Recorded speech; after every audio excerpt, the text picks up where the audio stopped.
Hello, everybody. This is Aston Osai, Superintendent of St. Louis Park Public Schools, and you're listening to the Share the Mic podcast, the show that explores what connects our school community, who we are as individuals, and who we are as a collective. Through conversations with students, staff, and community members, we'll talk about what brings us joy, our hopes and dreams, and our connection to our strategic plan for racial equity transformation.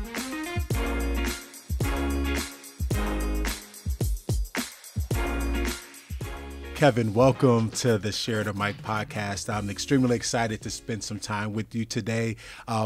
You're a part of a series that we're doing as we're engaging different members of the class of 2023, learning more about them, their experience in St. Louis Park Public Schools, and their future plans. So I'm excited that you're able to join us today. And just to start, if you would be willing to introduce yourself and tell us a little bit about your experience here in St. Louis Park, as I believe you started at Susan Lindgren Elementary School. Yes, once again, I want to thank you, Dr. Osai, and all the crew here, and I would like and be more than happy to share my experience as I progress through the years here at St. Louis Park Public Schools, from attending Susan Lindgren, going to Peter Hobart, but then going back to Susan Lindgren, the middle school, and now here the high school. And throughout this whole podcast, I hope the people watching here and they get to know about me, who is Kevin, a little bit about my behind the life and like how I am academically, personal in life, and like my own like background and where I came from, and like my own personal struggles that I overcame and found success with, and that have shaped me who I am. I don't see struggles as like failure. I see them personally for me as an opportunity where I can find new solutions to grow from them, you know? Yeah, absolutely. So let's maybe start there, because I think that that's a powerful place of knowing oneself and understanding what's required to be successful in life. So I heard you talk a little bit about, you know, some of the academic successes you've had, but understanding in order to achieve those successes that you've had to go through some things. Experience. Would you be willing to talk a little bit more about that? Yeah, of course. I would like to format it as like as I progress throughout the years, you know, and then like incorporate those, you know, into my own life. So before I even go to St. Louis Park, I actually went to Head Start before I went to Susan Lindgren. I think it was in Golden Valley. And the funny thing is, I knew no English at all. I went into that preschool blind with that language barrier. And I remember being so scared, you know. And at Head Start, I wasn't able to communicate with my peers as well, you know. I had no idea what they were talking about, even my teachers.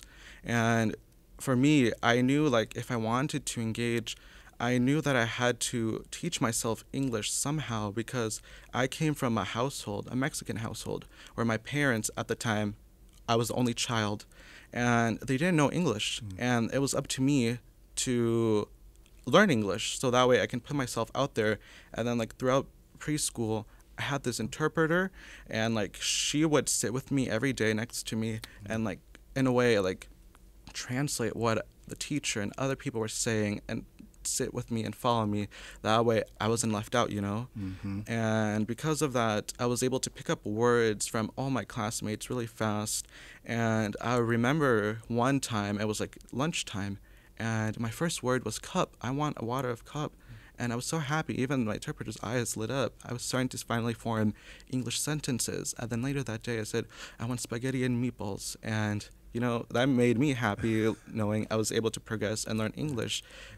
Entering a preschool with no English knowledge, no grammar knowledge in English, I was happy I was able to adapt to a new environment that I didn't know the language.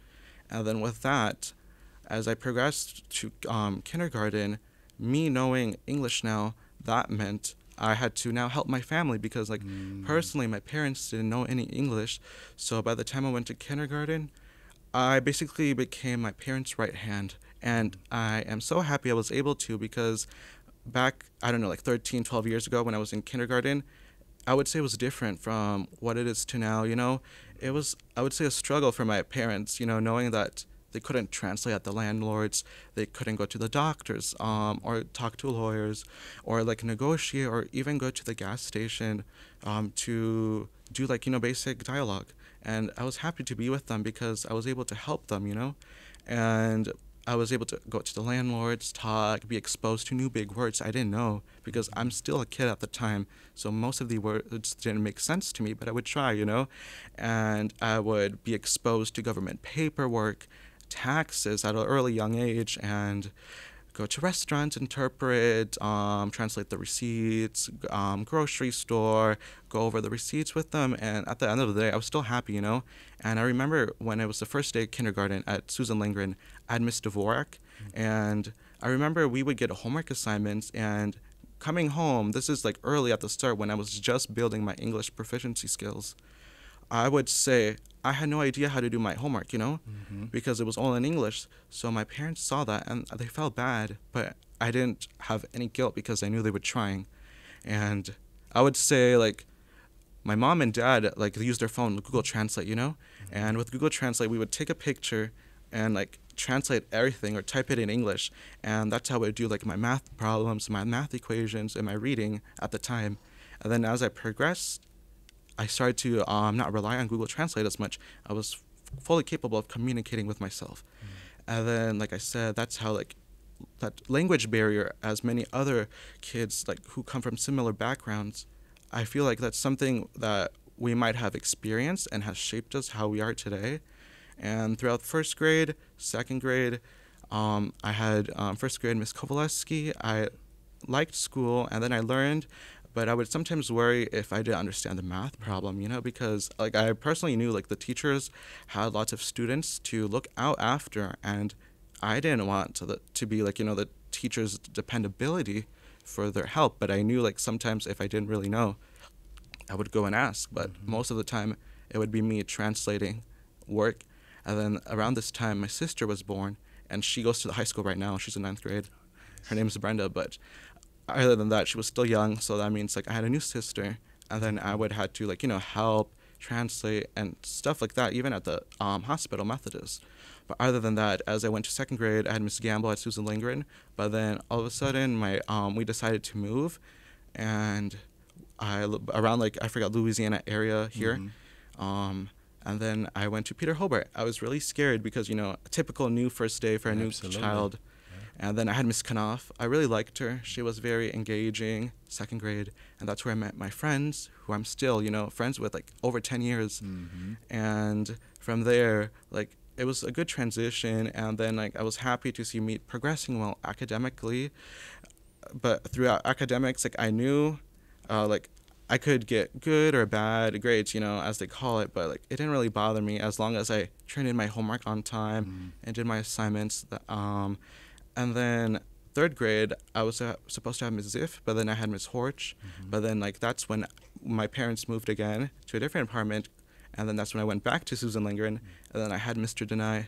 And Mr. Denai, my third grade teacher, was such a great teacher. I felt like he really cared for me as a student and other students as well. And he would really help me, And at Susan Lindgren, Miss Elizabeth Guzman and Miss Phelan, I have really respect for the MLL, EL teachers because I see the effort that they put into students, And then at the time, like, that's how I grew. And then fourth grade, Miss Morrow, that's when I realized, like, I was the type of person to become a people watcher, emotionally intelligent. I sit back, observe, like, the behavior of students, teachers, and, that's how I tend to be, observe how, people react, and, like, their emotions. Yeah. That's because of my experience. I felt like I was really able to develop, like, an emotional intelligence, like, really see people's body language, how they react, when to not to intervene. Right. Because, like, throughout my whole years of schooling, I've seen how students and teachers, when there's conflict, when there's happy atmosphere, or when a teacher really engages and tries their best, I can see that. Yeah. And then fifth grade, Miss Blummer, my fifth grade teacher, she was really nice. I know she really cared and tried for us. And that's the end of elementary school.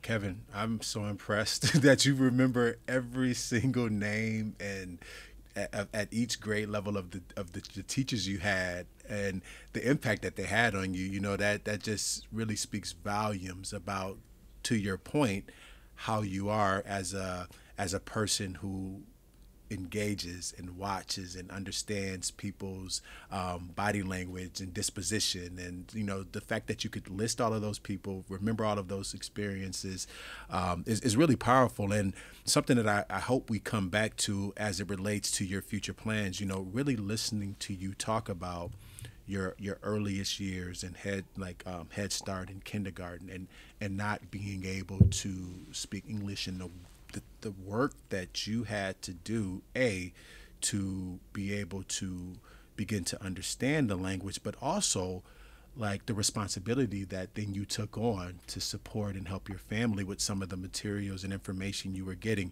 One of the questions that I often think about is, what more could we be doing as a school district to make sure that kindergarten Kevin doesn't have to do that, right? While I think it's important, I think it's probably made you the person you are today, but I also don't think that should have had to be your responsibility. But my hope is that we'll come back to that, because I know you're gonna you still want to take us through middle and high school as well. Yeah, basically paint my picture from early Kevin up until current Kevin. Yeah, absolutely. So then after 5th grade, I was sad to see my elementary school teachers go, but then middle school came, and middle school was a new experience, different kids from different households, different lives. I never really judged, and even my friends say I'm very sympathetic and I show lots of empathy, and they rarely see me get mad, and that's because I know people come from different backgrounds, and I don't know what's going on in their lives, It's none of my business unless they open up to me, Mm-hmm. And throughout middle school, you see all these different types of people. You see conflict, you see teasing, it's just a new environment, And this is because from middle school, I made it my goal, and I hope others to not pick on someone because you don't know where they're coming from, Don't tease them from their background, their age, how they speak, how they dress, how they look like, their race, their sexual orientation, their identity, or anything that makes them them. So that's what I really learned from middle school. And then I know this is early shout out, but I want to shout out Miss Mensa Brown, Absolutely. my 7th grade math teacher, because she really opened my eyes to math. Because I said, elementary school, as long as I did well and turned in my homework, that was good. But she taught me there was more, be a strong, independent leader, support. And most of my friends also loved Miss Mensa Brown. She was always smiling. She would always talk about her heritage from Africa and her own identity. And I really liked that. And that's one of the reasons math came to me. I'm a visual learner, and her style, And then soon I was leaving 8th grade, I don't know if you guys know, but 8th grade, they have this whole presidential award. Mm-hmm. And when I went to middle school, I made it my commitment to say, I can slack off personally and just do the minimum, or I can put in my best regardless of grades and just put the effort, throughout academically. Yeah. So that's what I decided to do. And it paid off for me personally, because in 8th grade, I got the presidential award. And, in 8th grade, there were so many students. And that's when I started to develop my racial consciousness, because I remember walking up the stage. I was the only Mexican student, and I was happy for every single one of my peers. But racially, through a racial lens, it was predominantly white, and I felt like this is a good chance to represent other Latino, Latinx, Latine students. This can be them too, it doesn't matter.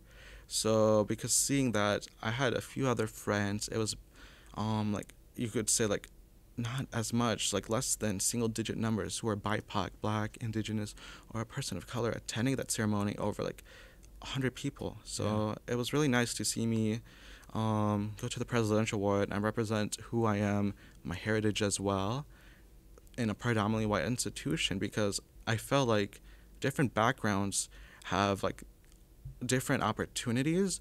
I think about it as a marathon or track and field race, like we all start at the same line, but once we go, there might be big hurdles, little hurdles, or like no hurdles or very few hurdles. You might trip, you might fall. And for me, I felt like I was running the track and field with all my peers, but I had lots of hurdles to overcome compared to other peers. And that's what I saw out that day at the presidential award. And other than that, I was still happy I got to attend and got to see other my peers. And then high school came, And then throughout high school, I've learned different experiences and like socially, academically, but I would say I really want to focus on my racial consciousness and how like it started, because it was more junior year, so last year, when I took revisiting ethnic studies with Miss Cisco and IB History of the Americas with Miss Merkel. And both of those teachers, best teachers, I like to give them a shout out. Miss Merkel, she really opened my lens of a racial consciousness perspective. Her IB History of the Americas class, she took the state's curriculum, but she made us look at through different books, stamped, and like different prescriptives, like group discussions. And I really love Miss Merkel. I know she cares really deeply for her students and for me.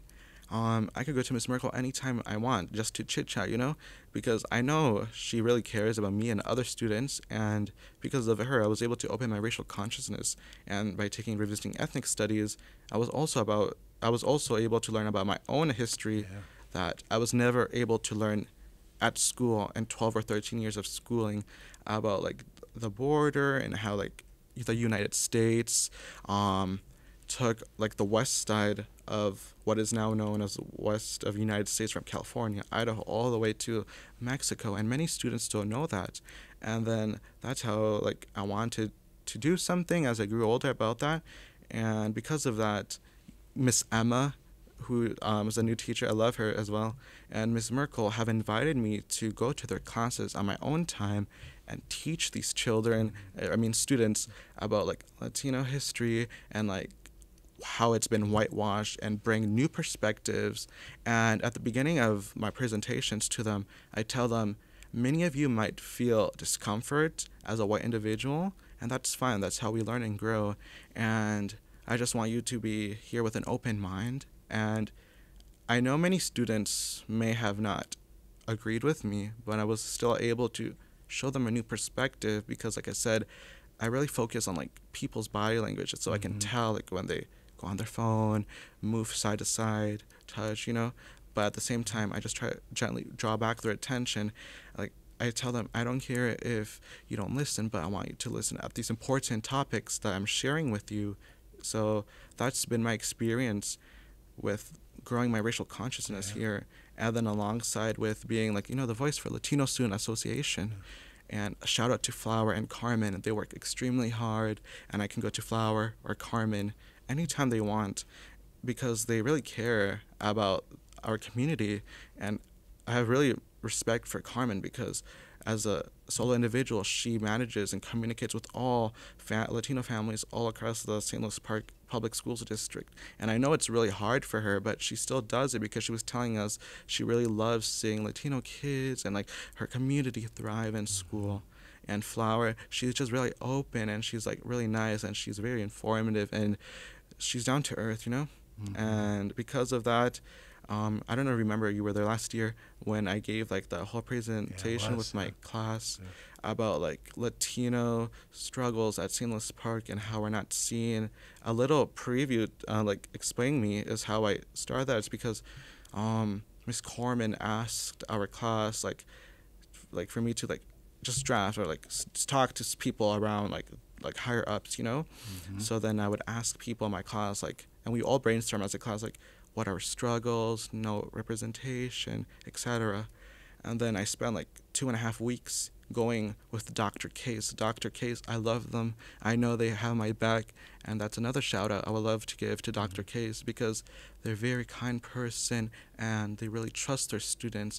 And even last year, when I have problems with individuals or teachers, I can go to them, And back to it, like with Miss Brown as well, but she I think went to Peter Hobart, but Miss Brown and Dr. Case really helped me like polish this, because I knew like how some people might react when they're uncomfortable, and how like when I gave the presentation, I even planned the seating arrangement that way they can stay focused, like in a student on the inside circle. I didn't know that. I noticed that, but I didn't know that was all intentionally. Yeah, because I knew it had to do with something like, like body language engagement. So I put the students in the circle because we're the ones who walk the hallways. So we're the ones sharing. And I told them to put the adults like on the outer circle, so that they can sit and listen. Yeah. And I had meetings with HR, even though, it's not the best experience. I was able to grow and learn from that, and like throughout interactions with teachers, And now final year, senior year, I was able to take, shout out to Miss Lexke as well, but her class, Adulting and Wellness and CNA, and it really opened my eyes into the healthcare field, because during sophomore year, I took healthcare core with Miss O'Reilly, and I was interested in like healthcare disparities because personally, I've seen it firsthand with my family, like I've seen how people at the front desk get annoyed when you don't understand English, and that's not what I like, or like when you have an accent, but people don't know you're also as smart when you speak two languages. That's right. And or when I go step into healthcare, or like you might get treated differently, or like different reactions and healthcare disparities. Like that's what I want to do, tackle as I grow into my career plans. I'll talk about that later, but like from personal experiences, like when I went to a nutritionist, like they factored out like my own ethnic dishes that my mom cooks, and they're really focused on westernized food. Right. And they fail to acknowledge that ethnic food has been around for so long and has kept many of our ancestors alive and healthy and nourished. And when we go and they dismiss that, that's what I've noticed, And in hospitals, like I said, second languages and like healthcare disparities. That's why I was interested in the healthcare field. So then this year, with Miss Lesky, learning more about CNA, going on field trips, and going to the clinic, whenever those doctors came, I share with them, what are you doing to be more racially conscious, and how are you treating your BIPOC patients with the utmost basic level of patient decency as white patients? Because like I know as a white doctor, not me, but like the other doctors, they are not as focused, because I feel like they might think about it, but it's not like them being acknowledging, because it doesn't really affect them, So I want to bring that to be in their mind and consciously thinking about that. And Kevin, I really, first I just want to acknowledge the level of vulnerability that it requires to be able to share in a very authentic way that you've shared today, and I'm really appreciative of that. And as I think about all of the sharing that you've done, as you think about your pre-K experience in kindergarten through where we are in the conversation now, looking at some of your experiences here in high school, what I'm noticing is that along the way there have been adults that have had a positive impact on your life, and have been able to lean into the brilliance that you possess. And what it sounds like to me, what I'm hearing is that you've pursued, even as I think about your presidential award experience at middle school, right? You've pursued an academically rigorous educational experience here in St. Louis Park Public Schools. Another piece that I'm hearing come out, and you talk about it more kind of in your 9th through 12th grade experience, is this racial identity development, racial consciousness development. But you've done a lot of work to understand who you are racially and culturally, and work towards proficiency in other races and cultures as well. And where I'm hearing you go now, which I think it speaks to the work that you did last year, as you were really advocating and being a voice for Latino students here in St. Louis Park Public Schools. It showed up this year when you went to the Capitol multiple times to testify for different bills at the Senate and House level, right? And I believe, right, it's this idea of critical consciousness, right? Being able to see that there is something wrong with the system that we're operating in and having the skill set, knowledge, and ability to do something about it. And I'm thankful for you, right? Yeah, Because thank you. my hope is that every student that comes through St. Louis Park Public Schools leaves us with those having had an academically rigorous environment, understanding who they are racially and culturally, and working towards proficiency in other races and cultures, and being able to identify challenges and having the skill set to do something about it. And I know next year, and another thing I want to thank you for is that throughout all of your storytelling, you've been able to acknowledge so many. You've probably acknowledged the most amount of adults than I've ever experienced in one of these conversations. But I just want to give you an opportunity if there was anybody else you wanted to shout out before I have you talk a little bit about your post-secondary plans. Of course. Yeah. Actually, I brought a list that I made. So elementary, like I said, Miss Phelan and Miss Guzman, the MLL, and Miss Blummer, Mr. Denai. And then middle school, Miss Mensa Brown. And then here at high school, Miss Emma, Dr. Case, Miss Brown, Miss Mueller. I could go to her anytime, and she's always open to take me up if I have any college questions or just talk about life, I really love that.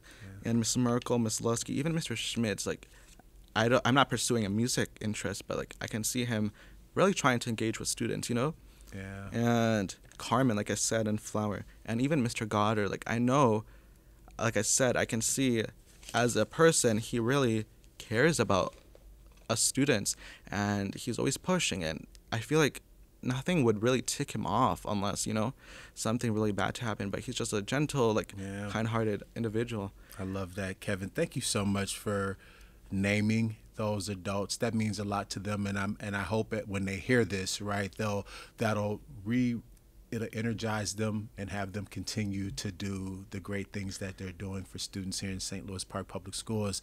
I know that you had a lot of choices because you're a brilliant mind. You're a great leader to choose from as it relates to what you would decide to do from a post-secondary standpoint. But would you be willing to talk a little bit about what you decided and why you decided that selection? Yeah, I'll get to there, but I just want to finish the track. Sorry, I'm sorry. Yeah. So I'll make it quick. But basically, like I said, healthcare disparities. Like personally, like my parents, and I understand how it is. Like sometimes, like when you don't have health insurance, you don't want to go to the doctor because even at your worst experience, you don't want to because you don't want to see that medical bill being like in the thousands, Yeah.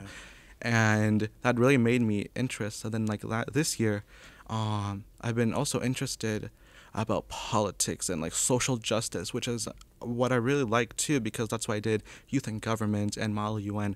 Because in today's world, when our political leaders don't put as much energy as they do talking, to really try to understand us on a personal level, that's what what I see from immigration reform, which I talked about, like I said, in Miss Merkel's and Emma's class, and that's what I'm also interested in, tackling disparities, disrupting systems of oppression, and that's what I really learned 12th grade here, and I have so many interests like social justice, politics, healthcare disparities, medical school, but now going back to what you said, after high school, so I can speed up. But basically, I've committed to the University of Minnesota Twin Cities here through their honors program, which I was happy to see, as I was able to maintain my 4.0 throughout the whole years at the high school and do CNA, get my certification, and really engage. That's what I want to do, I want to major something pre-med alongside with an ethnic studies, major, because when I went, quick story, I went to Northwestern to do a summer program in healthcare and medicine. That's what I really loved, engaging and being on campus with new people, or when I did Yale's Young Global Scholars STEM program. I really see collective minds, that's what I really want to do, disrupt systems of oppression that affect BIPOC individuals in today's society, and just try my best. And my career goal I hope to accomplish one day is to become a board certified dermatologist and open my own practice and run some type of program where I can help those individuals who came from me who didn't have access to a doctor, and help raise and fund for their treatments. Because there's so much healthcare disparities. Have my patients and my coworkers do some type of racial consciousness training, because as BIPOC individuals in this country are fearing doctors, and for a good reason, but I want to help them and like give them the basic level of treatment that they deserve. No, absolutely. You will do all of those things, right? You will do that. I'm excited for you. I'm thankful for you. And I hope that you have an amazing experience at the University of Minnesota. That is my alma mater as well. I wasn't a part of the honors program, but I know that you will do tremendous things there and in the future. So thank you so much for being with us. And if there was anything you wanted to add from a mic drop standpoint, I would love for you to have an opportunity to do so. Yes. I would say, like, going back to the Capitol to testify for House Floor 2258 and Senate Floor 687, I was scared, but I knew it had to be done. Like, before I was there, I was reading the body languages of the people and like the chairs and how engaged they were. So I knew I had to make them engaged because I could tell they were getting bored. But I was able to bring both sides of the aisle. Even Liz, shout out to her from United Ways. She was surprised to see both sides of the aisle come together and have representatives share. I really painted a great picture, and I was happy to have that experience. And lastly, to those who are watching this, those who are at home who might share similar background at me, or who are Latino students as well, I want you to try your best. I know it's going to get hard. It might sound like, a little cheesy, but like, do your best. Like, for my experience, I was able to accomplish so much with on my own, and being called mature from a young age, from elementary school, and that meant like I had to experience lots of stuff on my own and grow and thrive, Yeah. And seeing my sister Brenda, who is taking SOAR, that makes me happy because she's growing her racial consciousness. Yeah. But other than that, like, all the blueprints and achievements that from LSA or like from my own achievements, I hope others can use it as well. Yeah, no, I think that's a perfect way to end. Thank you so much, Kevin. Yeah, of course. And best of luck. Thank you so much.